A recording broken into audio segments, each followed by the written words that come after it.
ইয়াখনি পোলাওয়ের মধ্যে মুরাদাবাদি ইয়াখনি পোলাও আমার কাছে এমনকি আমার বাড়ির সকলের কাছে একটু বেশি পছন্দের।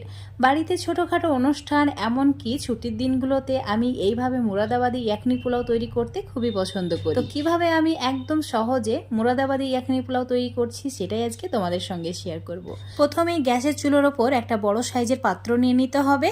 তার মধ্যে ইয়াখনি তৈরি করার জন্য 3 গ্লাস মতো জল অ্যাড করে দিতে হবে। তারপর অ্যাড করে দিতে হবে মুরগির মাংস। এখানে একটু বড় বড় টুকরো করেই মুরগির মাংসগুলো অ্যাড করবে, তাহলে এই রেসিপিটা দেখতে খুবই লোভনীয় লাগবে।